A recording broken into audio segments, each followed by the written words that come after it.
Hello and welcome to this video tutorial. Today we're going to create this look of overlapping rectangles in Adobe Illustrator, and we're going to do it without drawing the actual rectangles. Once we've created the basic design, we're also going to create it as a seamless repeating pattern. To get started, I'm going to click on New File, and I'm just creating a document that is 1000 pixels by 1000 pixels in size, and I am using RGB color mode. I'll click Create. I'm going to create a rectangle here. This is the second to last rectangle we're actually going to create, and it's 1000 pixels by 1000 pixels.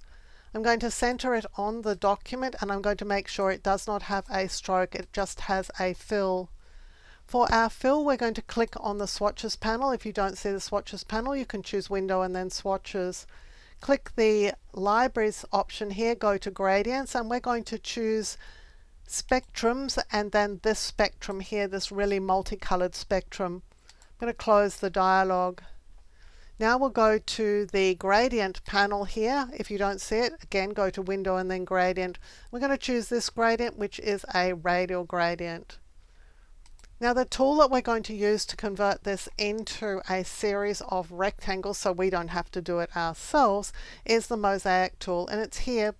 Choose Object and then Create Object Mosaic. Now the reason why it's not selectable at this very moment is because we've got a vector shape here, and it doesn't work on vector shapes. We have to make this into an image, a bitmap image. For this we're going to the option for rasterize, so it's Object and then rasterize. It doesn't really matter too much what settings you use here, just click OK. Now this is what's called a raster image, so instead of being a path with a gradient fill, it is called an image. So you can see here in the layers palette, it's an image. Now our object mosaic will work on it. We'll choose Object and then Create Object Mosaic. Now in this dialog, the thing that we're going to concentrate on is the number of tiles, because that's just going to give us what we want. I want 20 tiles across and 10 down, so I'm just going to type 20 and 10. So this document, this picture, is going to be broken up into 200 tiles, 20 by 10. Each one of them is going to have a solid color fill. I'm just going to click OK. And here is our mosaic tile. You'll see that we still also have our image here. I don't need it any longer, so I'm just going to get rid of it. I'm just going to keep my group of shapes. Inside the group are all the colored shapes here. To do anything with them, I'm going to break them out of the group, so I'm going to select the group and choose Object and then Ungroup. Right now, if I make a pattern or do anything with this, I've got quite a lot of green objects, so I'm going to select over the top row of objects here and just delete them. And I'm going to do the same with the objects down the side here. I just think there's too much green in this image. The next thing I'm going to do is select over all of these rectangles, and we're going to start manipulating them. The tool that we're going to use to manipulate them is this one. Choose Object and then Transform, and transform each. In this dialog, we can make each of these rectangles larger, and I'm going to make each of them somewhere between 0 and 250 times larger than they already are. So what I'm doing is I'm typing 250 and 250, so they're going to be scaled a whole lot larger. But I don't want them all to be the exact same size, so what I'm going to do is click here on Random. So now they're going to be sized between their current size and 250% larger than they currently are, but at a random rate. So some of them won't be resized at all, some of them will be 250% larger, and some of them will be somewhere in between. I'll click OK. Now, having resized everything, I'm also going to start moving them. So I'm going to choose Object, Transform, and transform each again. I want to leave in place my random, but I don't want to scale them this time. So I'm just going to bring this back to 100, which means whatever size they were after the last time I changed their size, they're going to stay there. They're not going to be changed at all. But I do want to start moving them around. So I'm going to type 70 and 70 in here, so things start getting shuffled around a little bit. You could even use a larger value if you wanted to, just to break things up. And because this is random, some of them will be moved, others will not. I'm going to leave it where it is right now. You can see that there's also an option to change what point of the actual shape is used to control the movement. So you could choose a different option here. I might just leave that at center. I'll click OK. Now as you can see, we've got some gaps appearing. I'm not the slightest bit worried about that right now. Let's again make sure that we select over everything here, and let's adjust the opacity so that we can make these shapes semi-transparent. I'm going to take the opacity down to about 70%. So now we've got this look of overlapping shapes where there are more than one shape on top of each other. We're getting a darker sort of look. So at this point we can start moving things around to fill up gaps. It's also possible to remove some of these shapes, so don't hesitate to remove a few of these shapes even if you open up a gap, because all you need to do is just to stretch something that's nearby to close up the gap. I'm not too worried about the edges at this point. I'm really just worried about things in the middle. Now at this point, if I wanted to use this as a background, so if I wanted the 1000 pixel by 1000 pixel document, then I would be careful about going and sizing all of these shapes so they fit neatly within the bounds of the document, and I would be filling up all the gaps. But I'm not concerned about that because I'm going to make a pattern out of this. So I'm going to select over everything and we'll choose Object and then Pattern and then Make. Now for my pattern options, I'm going to set this to brick by column so the shapes are offset from each other. I'm also going to decrease the width. I'm going to start with 1000 pixels, although that's going to be too big. And I'm going to make this 7 by 7 so I can see plenty of repeats of the pattern as I'm developing this. Now the artboard is confusing me a little bit, so I'm going to choose View and then Hide Artboard so I can't see the artboard.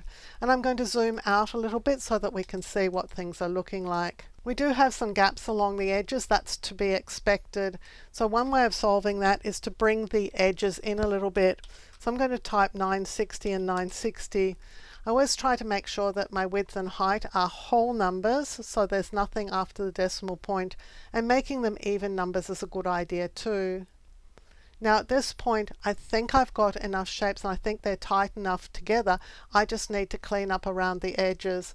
So I'm going here and I'm going to just make some of these shapes bigger. You probably won't need to alter very many because provided you do 2 edges, then the other 2 edges are going to be cleaned up automatically.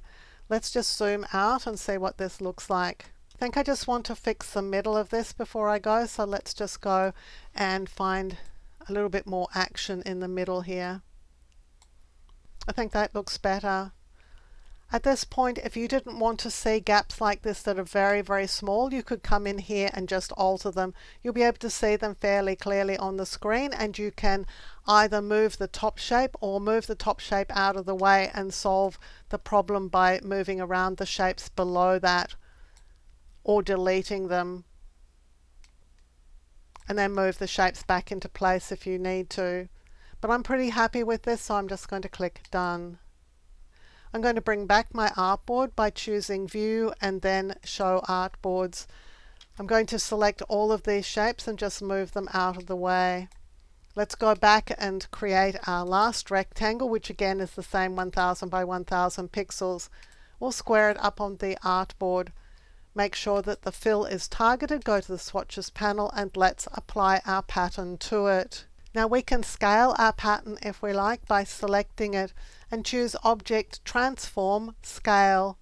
Now I'm going to just scale it to 80% size, so it's going to be reduced slightly, but I don't want to scale the rectangle, I just want to scale the pattern, so I'm going to turn off Transform Objects and click OK. Now this could be a pattern filled background for a document, or here in the swatches panel you've got the pattern that you could send up to Spoonflower by saving it ready for Spoonflower, and I have a video on how to do that which is linked up in the top corner here now.